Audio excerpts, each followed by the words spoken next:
pretty much right away. Yeah. Oh, yeah.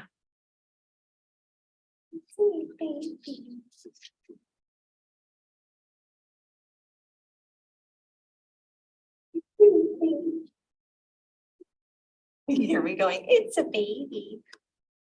Well, next time, if Shannon lets me bring her in, I'll bring her in. Just don't ask. Why Yes. dogs in the chambers or something? I think we need to do our diligence to make sure that there was a safe space. Ken, some puppy pads. Talking about critters, why can't one come in person and be represented, huh? Right. Yeah. So one thing, we're gonna start the meeting off because we're here for animals with my new puppy. So, Mike went up me. Oh. Little We cock. just got her think 2 we should weeks be able to ago. bring animals, Shannon, don't you think? Because we're talking about animals, right, Sarah? That's right. What kind of dog, Mike? It is a border collie poodle. What I a didn't great mean to mix. try to one up you. I just got too excited. No, I love it. I get to see your puppy. That's always a good thing. Okay, we better call the meeting to order before I get in trouble. Welcome to August 7th, Jazz Joint Animal Service Commission meeting. I'd like to call it to order. I'm Lisa Parsley from Olympia City Council. I'm going to pass it off to Peter to introduce himself, and then Mike, and then we'll go to the room. Good afternoon. Good evening.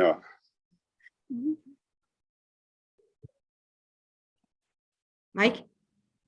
Sorry, I lost my audio there for a minute. Anyway, Mike Murphy from the Thurston County Humane Society. Sarah, can you lead the room off, please? Absolutely. I am Sarah Hawk, Executive Director for Joint Animal Services. Joe McGuckin with Feline Friends. Dr. Vicki Smith from Deschutes Animal Clinic. Gary Edwards, County Commissioner. Ed Kunkel, City of Lacey. Shannon Kelly Fong, Assistant City Manager for the City of Lacey. Excellent. I would love to entertain a approval of the agenda, please. As well as The minutes. previous minutes. Oh, and- that's, I keep doing that wrong. Every other committee I'm on does that. So yes, it is the approval of the agenda and the previous meeting minutes and the consent items, which are So moved. shelter statistics. Second. We moved in Any more second. discussion? Then I cannot remember that. Okay, all those in favor, please say aye. Aye. Aye. Okay, do we have any public comments, Sarah? None has been submitted and I do not have anybody registered to give comment on this. Okay, excellent. And we're going to jump right on to the business items. And the first one is joint animal service programs and services. Yes, thank you, Chair Parsley. Give me one moment while I share my screen and get the PowerPoint started.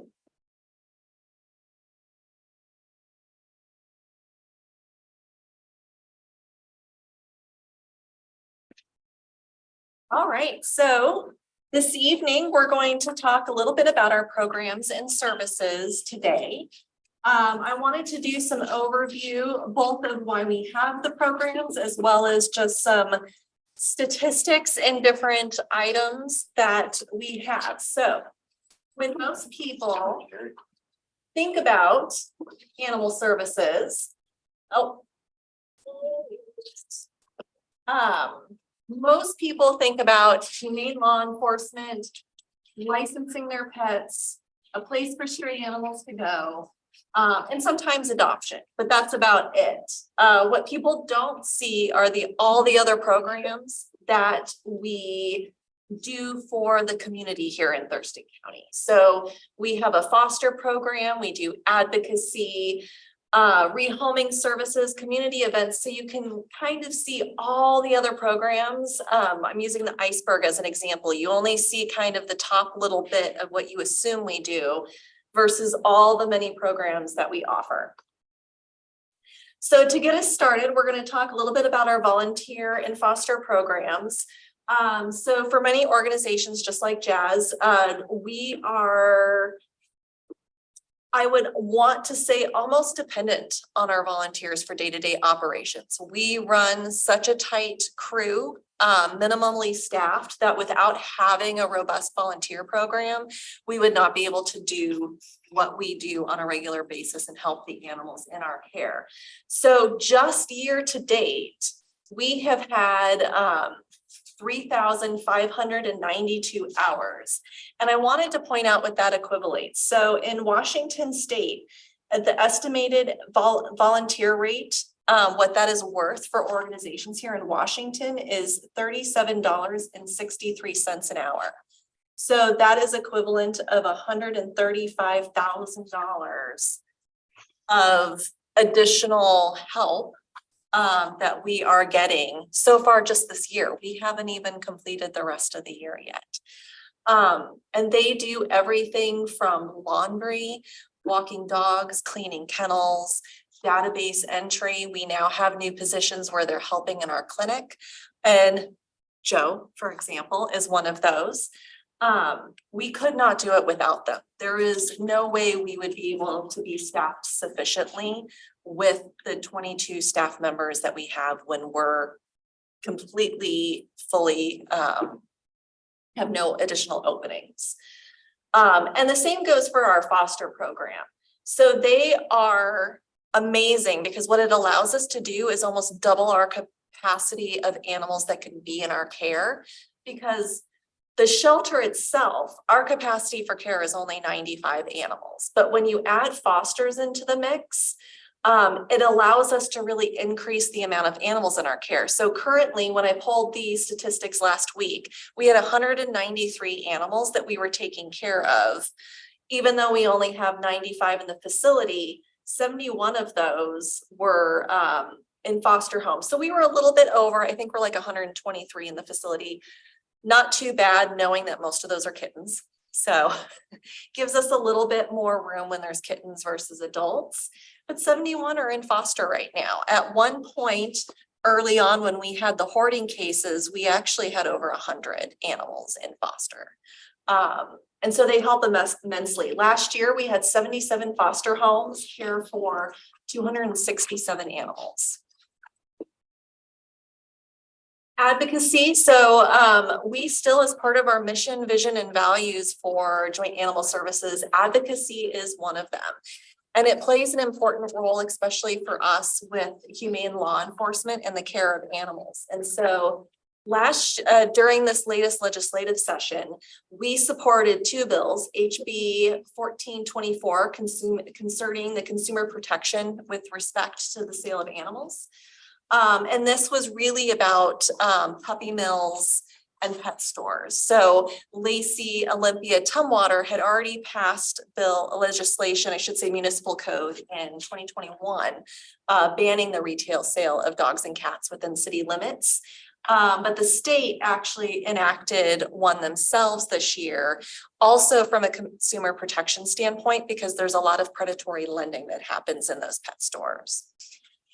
We also supported HB 1234 concerning the civil forfeiture of animals seized for abuse or neglect during this time as well. And I actually was called to give testimony in front of the legislature in support of this bill. So it was very, very exciting when this happens. This will make things a lot easier for us when animals are seized. There is a bond that has to be enacted within 30 days, and an active bond has to be renewed every 30 days.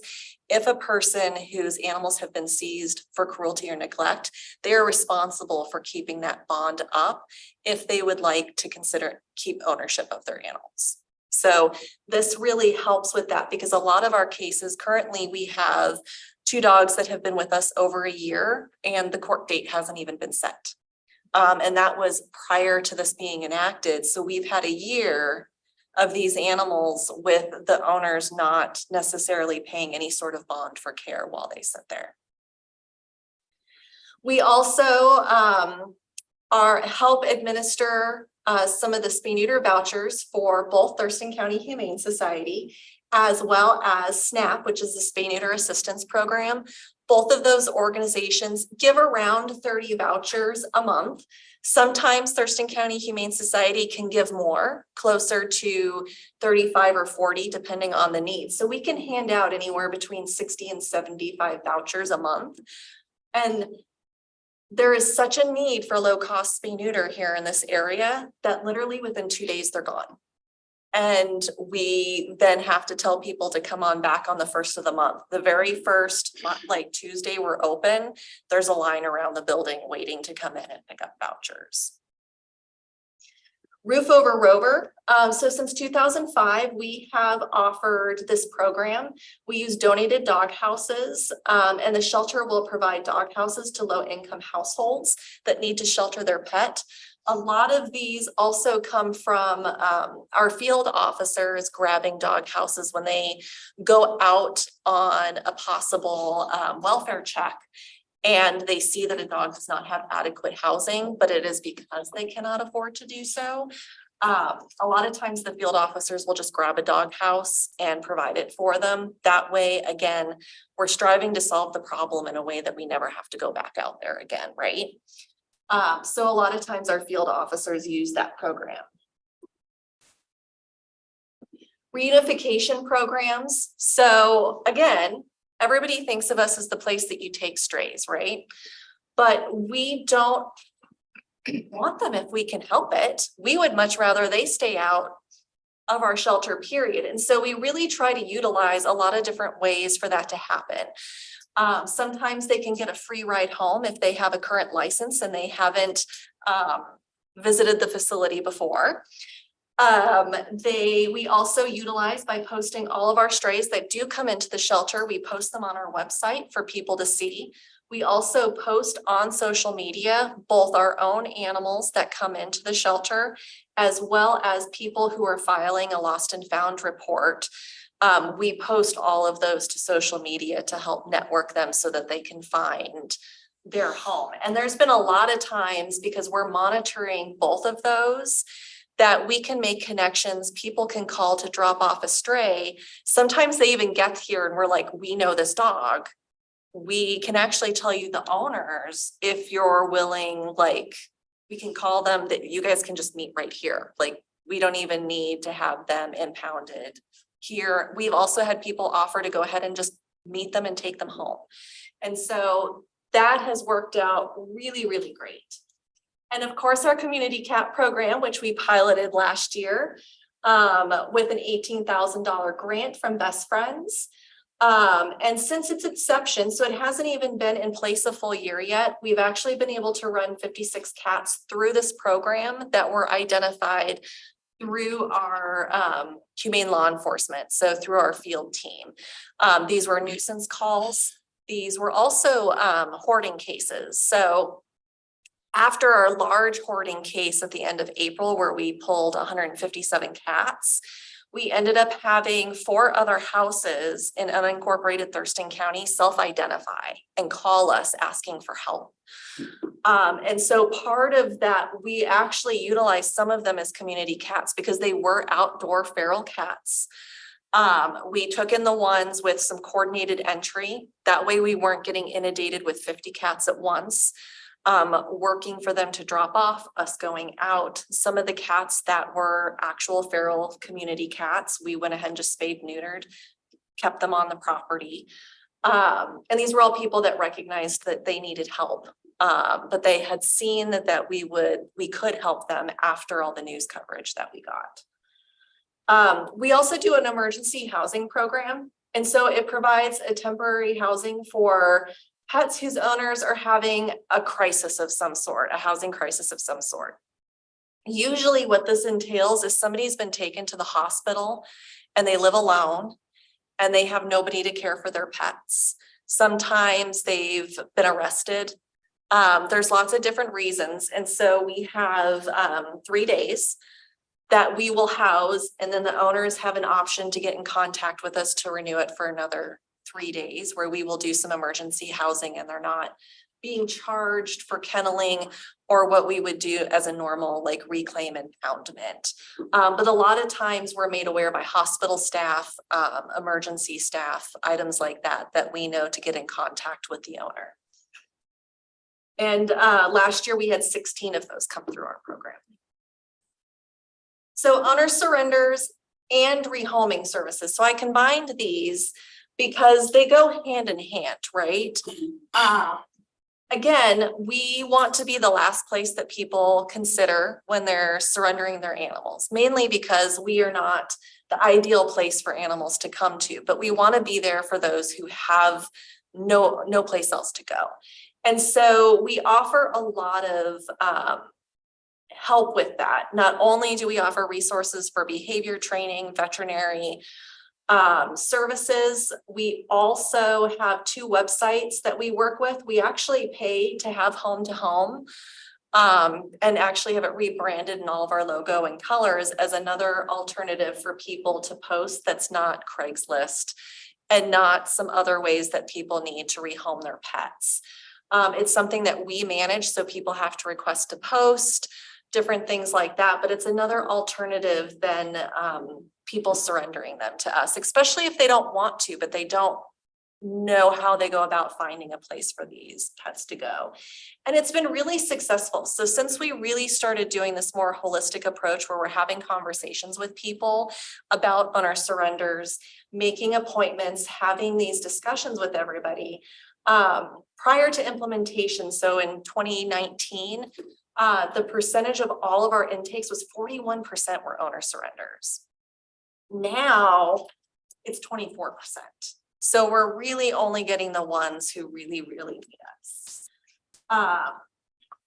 And it does help because the less animals that we have coming in on a regular basis, and at least the ones that we can plan for, then we can make sure that we're helping them and giving them the care that they need. And last but not least, humane education and community events. So we've really kicked it into gear in this year after, the pandemic, getting into the swing of things. So we've already done 14 events, which we're really excited about. Next month, which is not on here, we're doing our Check the Chip event. So after we close, we'll actually set up a booth outside with a couple of different partners, and people can drive through and we will actually scan their pets for a chip if they're not sure that they have one. If they do, we write down all the information, including the microchip company, so that way they have it, can call and make sure that the information is correct. And so we're actually partnering with Concern for Animals on this. They'll be in our parking lot as well. Helping with the event. So that's always a really great one because a lot of times people don't even realize their pet has a microchip, especially if they got it from a friend, it was rehomed. Some of, different shelters and rescues don't have an automatic transfer. So if you adopted your pet ages ago, you may have never remembered to actually transfer it and then can't remember what microchip company it is. So really great event. We've been out at all the farmers markets, dog days. We just were at Cops, Cars and Kids here at the city of Lacey. So we've been really pushing the events this year and getting back at it like we used to prior to the pandemic. And that is all I have for services and programs. Is there any questions on that? Yeah. On your hourly rate for your 3,600 hours, how do you figure that? I'm wondering. That is an excellent question. So there is an actual website that will calculate that for you. I wonder if they take into consideration benefits that you'd have to pay an employee and Social Security and all that, does it? They do, yeah, and they also take into like indirect costs as Oh, well. okay, they So, do, like, HR, hiring costs. Because it almost seems kind of low today. No, It does a little bit. the total picture. And great point, because one of the things it's by state aggregate too. So it's not specific, necessarily to say the Puget Sound area, but it is give you kind of a ballpark based on location. No, that's amazing. And Shannon was the one who gave me the information, but I'm more than happy to pass the website Oh, that no, over I'm to you just guys if wondering you'd if like you're to. getting your just due or not. Well, I appreciate that. Any Thank you, other Gary. questions? How close can you get when you do that drive-through for the chip? I mean, what is it? Like it works within 5 feet or? Oh, we have to actually be right on top of them. Oh, okay, But we have a couple of different devices. So if we have a dog that perhaps is a little stranger danger, we actually have a wand that attaches to one of them. It looks real silly. It has like this big circle on it and it's like this long. And so you can kind of wave it over the dog from a distance if you need to, if they're a little. Not all dogs are immediately happy to see strangers, especially if they're in a vehicle that they consider their property. So we have different ways that we can do it, but normally it has to be right on top. And they do migrate, so we check all over, because over time they move from between your shoulder blades. They can go down the leg, they can go down the side. We have found them all over the place. I know, it's the body trying to actually get rid of this foreign object in there. Anybody else have a question? I do, if you guys don't. Fantastic. It's an idea that I've been playing with since my sister's a human doctor and she has patients that will not check into the hospital because they'll be leaving their cat or dog alone. But it's also now occurring in with our crisis response unit, trying to get folks to get into treatment, either mental health and addiction or both, but they won't leave their pet. Have we thought about setting up a more extensive foster system to allow these folks? Because, you know I can think of 3 people in Olympia that want to do it, but won't leave their pets. There are other intricacies and liabilities that come with fostering somebody else's pet if we can't make decisions for them. Like let's say there's an emergency and we can't get a hold of them. There's some certain things around that, but we have not looked deeper into it currently because of the facility that we're in. It's not to say that we couldn't in the future look at that, and there might be some other ways to look at that. It could be some grant funding to partner with other kennels in the area to house the animal if we can't. But there is some other stuff to look into that when it comes to housing animals that don't belong to you. We can have such an extensive foster system because for all intents and purposes, we own those animals, right? So we can make decisions, we can let them stay at other people's houses. It gets a little funky when they're still owned by somebody else. I know that there's ways around it. But that is not a program that we have looked into with the capacity that we have at the moment, both staffing and facility wise. Well, we should talk because I think there's more money out there now because of the Blake decision and so forth that maybe we could tap into. Plus, finding a way to get power of attorney for those pets might be interesting. Because that turning over every rock to work on our problems that affect our community, and one of them I've come up against is this: that folks that are ready to take the plunge and take care of themselves won't do it because of their pets.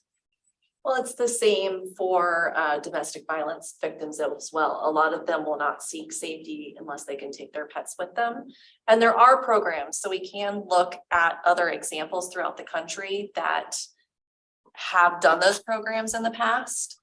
And it is something that we could potentially work towards or even partner with some of the other nonprofits in the area to do. It may not be us that is the right one to organize that, but that doesn't mean that there isn't a nonprofit in the area or a partnering program that we could do.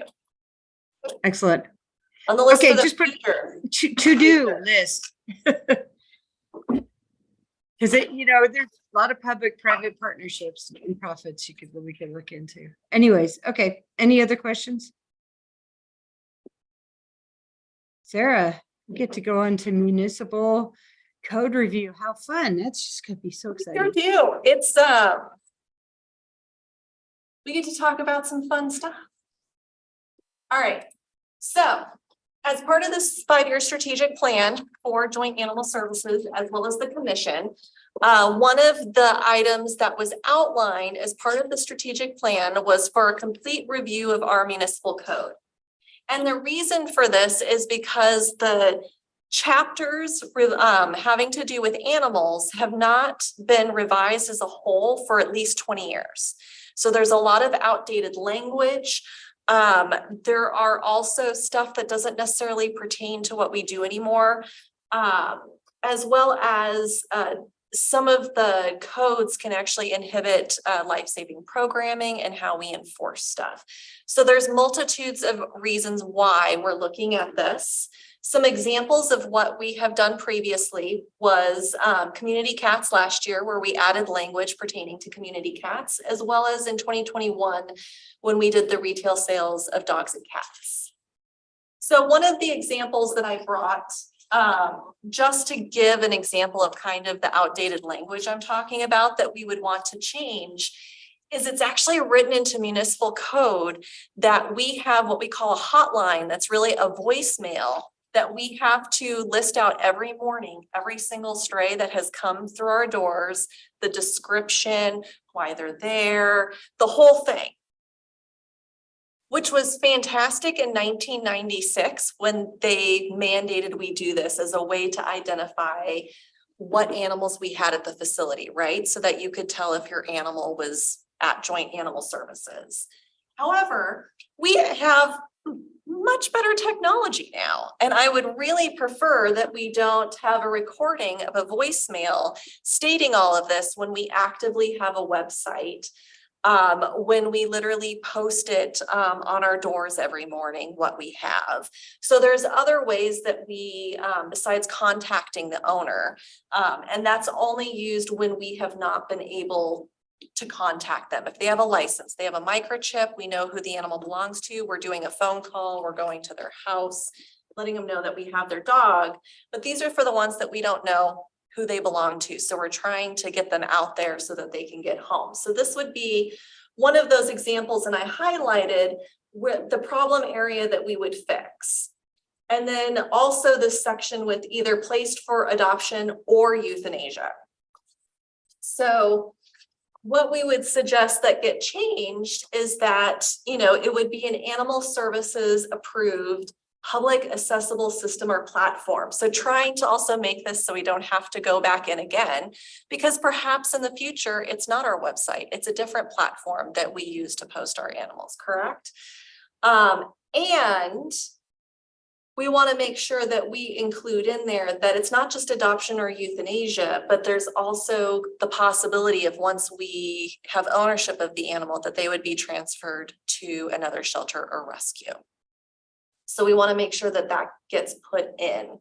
So that's one of the examples that we've found. We're literally going through every jurisdiction's municipal code.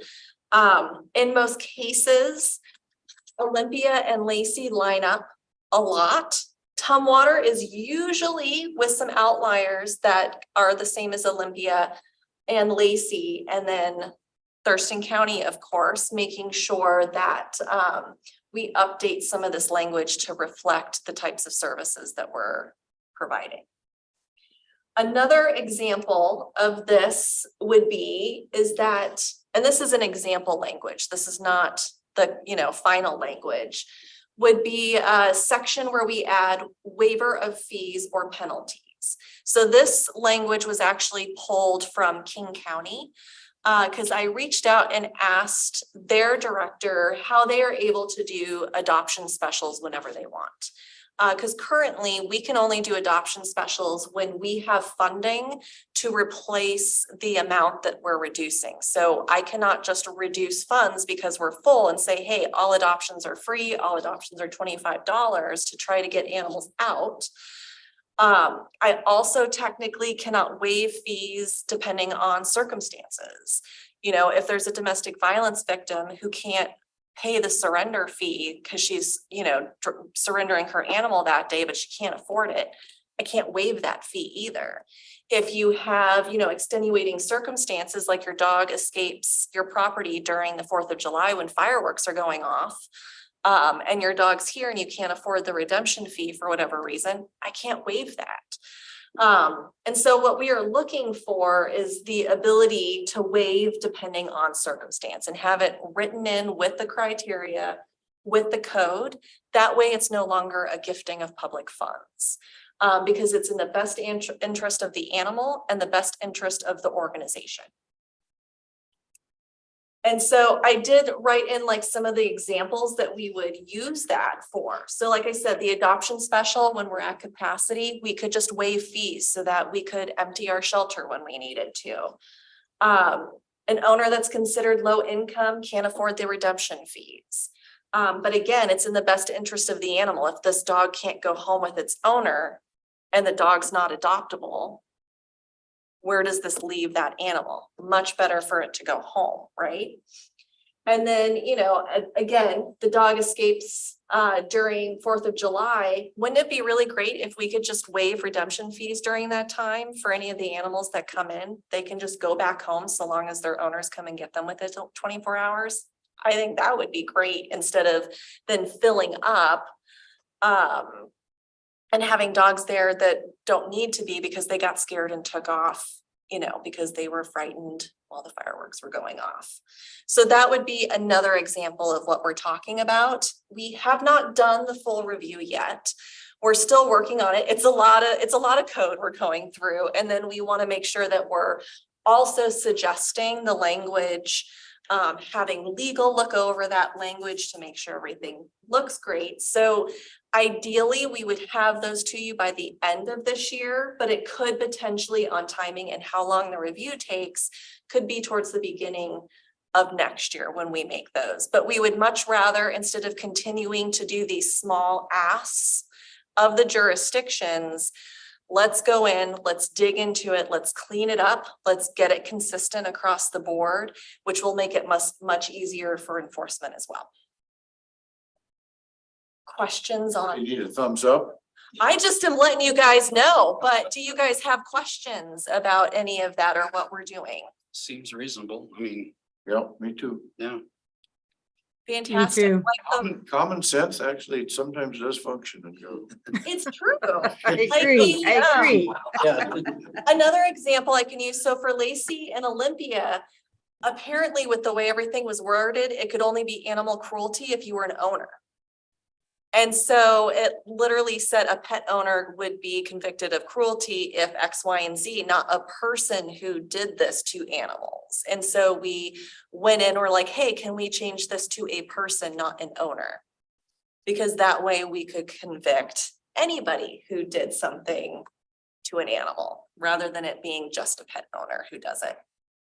So it's little things like that that we're catching, along with some bigger ones that will really help us continue to do the work that we do. That's a lot of work, Sarah, to go through these. Wow. That's ambitious to get it by the end of the year too. DCQ can do that? That is why I also said could be more towards the beginning of next year. Thankfully, I have a very detail-oriented person in Andrew. Since the field team also reports to him, he's doing the first go over of all the municipal code on how it either enables or doesn't enable normal operations of the shelter as well as the field team. And then we'll take another pass at it from some different angles. Well, I like all the changes you're recommending. So they're very good. These were only 2 examples, but they were, some good examples to kind of use what we were talking about when going up in and cleaning up language. So, and I mean, one thing I wasn't clear. So the Olympia and Lacey codes, have we changed that, or will be part of the change that it can be anyone that harms? You guys both already took care of that. I think both of Okay. you wrapped it in with your community cat adjustments. Okay. Okay. Anybody else? Looks like we have the director's report, Sarah. It's like hearing me talk. Oh no, well, I left that in anyway. I forgot to delete that out. I'm still just really proud of our surgery suite, so I'll sing it from the rafters again. We're actually up to more like 75 surgeries, not 50, so we keep trucking. Very, very excited about what we're doing. We've even done a leg amputation, we've done an eye enucleation, and we're also now doing, Entropy. thank you, on a dog tomorrow, so. What is it? You did it. An on atropian. cat. Yep, we have another atropian. It's where the eyelid is flipped inward, so it's scratching the eye. And so you do a little surgical procedure to hopefully flip it back. Flip it back. And then we did, the previous month, we had the Best Friends National Adoption Weekend. And then this month, we did a Bissell Pet Foundation's Empty the Shelter event. So they're another foundation that will give you a stipend so that you lower your adoption fees. So we had 29 animals go home. Technically, 28 only get to count to the Bissell stipend. But I will say we had a rabbit go home that weekend too. So that's why it's 29. So that was a really fun event. As you can see, Daredevil, who is the German Shepherd, was too busy trying to give his new owner kisses. He wasn't interested in getting his picture taken. And then you can't see, but it's a little tiny kitten with that family up in mom's arms. There we go. My clicker is taking a, okay. And then the camera just went away. So I think if you turn the camera on up the top, it looks like our camera's been turned off. Probably just went to sleep. That was weird. Okay, thank you. So also we have both of our RFQs coming up. So the space needs assessment, which I've also talked about it being the feasibility study, that RFQ, the request for qualifications actually went out and is posted. The deadline is August 14th. And so hopefully we will, once selected, we'll continue to move on with the space needs assessment so we can really drill down in more detail about the space and cost for a new building and what that looks like. The adoption kennels is the other one that we're working on. That was approved in this year's budget to redo the adoption kennels from a safety, they were falling apart, liability, there's water all over the floor. And so we're working on that. We've had a slight hiccup because all the kennel companies keep merging one. And so literally when we did the initial specs and talked to some companies, they're now all one. And then the other one is they don't actually make the size that we need anymore because they're so old. And so we've actually had to do some draw-ups of what the kennels would look like with the new sizing in order to make that work. So there was a little hiccup with that, but we're moving forward now. And hopefully it's a two-part where we have to order the kennels from the company, but then do an RFQ for the contractors to actually demo and install. We did our first Craft for Shelter Pets Day, which was a huge success. We had so many people stop by. It was originally supposed to be designed as a family event, more kid oriented. We had a ton of adults show up to come and make crafts too, which was great. We had a ton of dog toys, cat toys, and the timing was perfect. One of our foster pups actually had to be dropped off because her foster mom is going away for the week on vacation. And so she dropped her off and all the kids were able to play with the cute little foster puppy, who is a German Shepherd puppy. Take him home. I know. This cute little German Shepherd puppy that is not like any other German Shepherd puppy I have ever seen. She is the calmest dog I have ever seen in my life as a puppy. But it was really successful. We're going to continue to do it again. Next year, we are going to see if we can make it a multi-organization event where it's almost like a poker run where you go to different places, except it's all animal related organizations and you go make a craft all on the same day. So that's in the works. We'll see if we can pull it off next year, but we thought it would be fun if on World Craft Day, all of these different organizations had a fun animal related craft that families could go and do. And I only pasted a paragraph of the letter that is in your complete packet from Hobo's parents, formerly Hugo, formerly Banana. Banana, now Hobo, had some special requirements. He could not go home with other dogs, but he loved people. And his adopters, it's a great story. They came in looking for a small dog. But when Becca, one of our staff, asked for the qualities that they were looking for, Hugo or Banana is who came to mind. And so she actually did a meet and greet with them. And they said that they were going to have to think about it. But as he jumps up onto the bench, lays his head onto, their lap, he's like, well, I don't know if I'm going to let him up on the couch or not. You Yeah, can tell that did not last long. yeah. And they came back the very next day to adopt him after they thought about it. So great placement there. They sent a whole long letter letting us know how he was. I just took a portion because I wanted to make sure I added the part about letting them up on the couch, because it literally only took a day or two before he was allowed up on the furniture with them. Of course, That's how it goes. that's how it goes. Yep. And It's a with- perfect family. They bowed to the dog's needs. Couch time. Exactly. And with that, are there any questions? Great job, Sarah. No, Wow. questions. Good job. Every time I hear one of these reports from you, I'm always impressed. It's just, you're doing fantastic and the shelter's doing fantastic. Our team is phenomenal. They do Yes. really amazing work, and they all love what they do, and they really, really care about the animals, and it shows with our programming, what we can do, how we're helping the community, and their willingness to try new things. So I do have to, it's all the team. They're fantastic. They do a lot of really amazing work. This is good. Are you coming to our finance committee meeting this month, or is it next month? I don't know. Nobody has invited me or asked to attend Let yet. me look for you.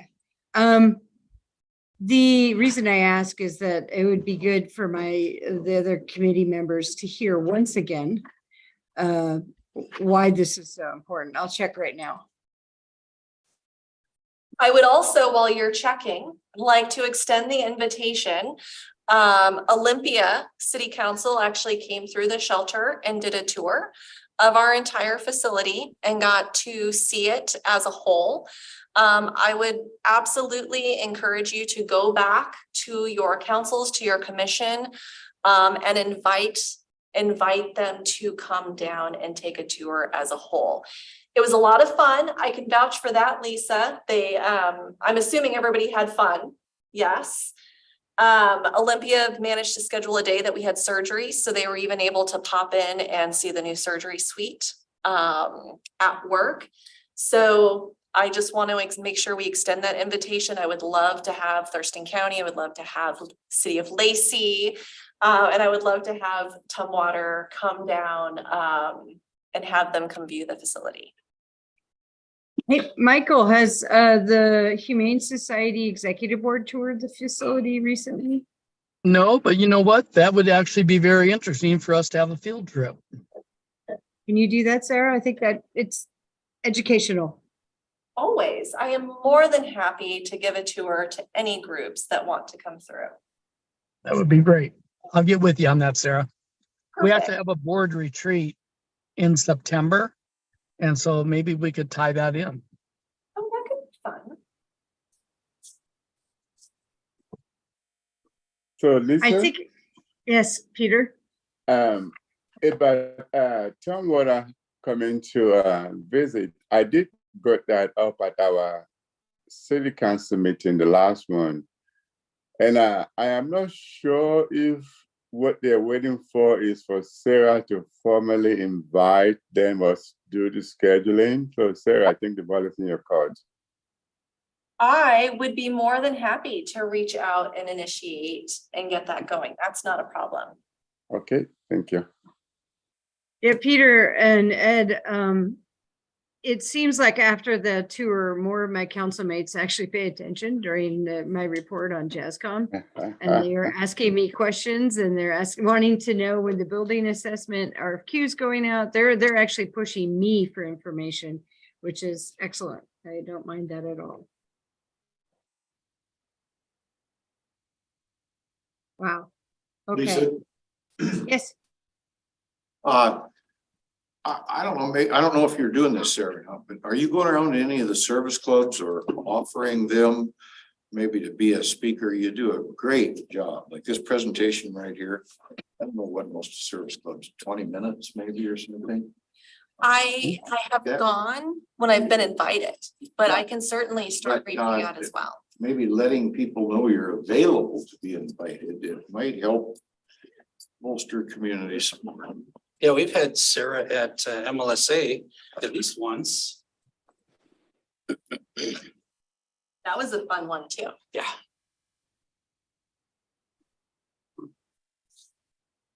And before we leave today, a quick reminder, so next month's meeting would have fallen on Labor Day.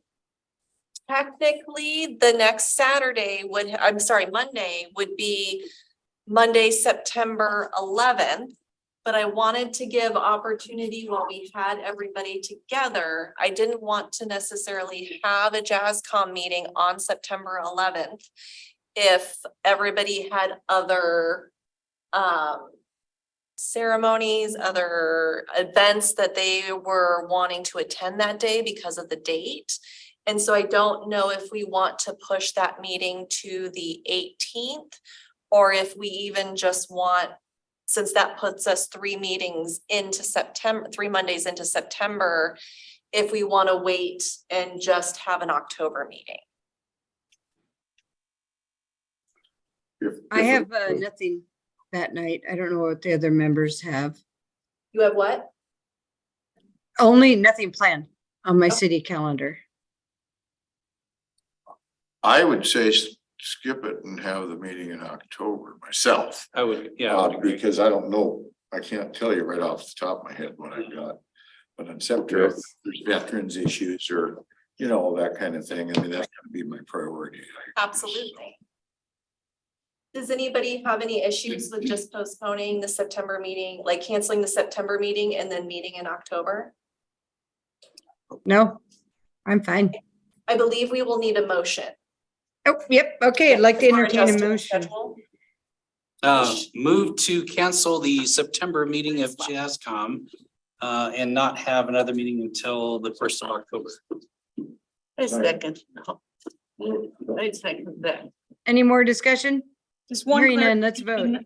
One clarification, the first Monday in October for the next JASCOM meeting, correct? Correct. Correct. Yep. Oh, sorry, Shannon, talked over you. Well, then I probably can be there because my puppy will be old enough that she can be out in public. Well, not necessarily in the city hall, Shannon, I promise. Oh, just Okay. All those in favor, please say aye. Aye. Aye. Those opposed? I hear crickets, Sarah. That's good. All right, I'll make sure to update the calendar to reflect that change. Is there anything else? Okay. I do think it's a kind of a nice group thing for our next retreat. I think we all have to bring pictures of our pets. So, because I know there's people in this room that have pets. And I'd like seeing people's pets, right, Mike? Is she still That's in the right. car or he is? She's out. Little Miss Winnie is out of the car. Okay. Well, you guys have a lovely evening. I think I have a mess I have to go clean up. It's a very short period of time not paying attention to an 8-week-old puppy and you're in trouble. Right. Thank you. Thank you. Okay. Thanks, everyone. See you guys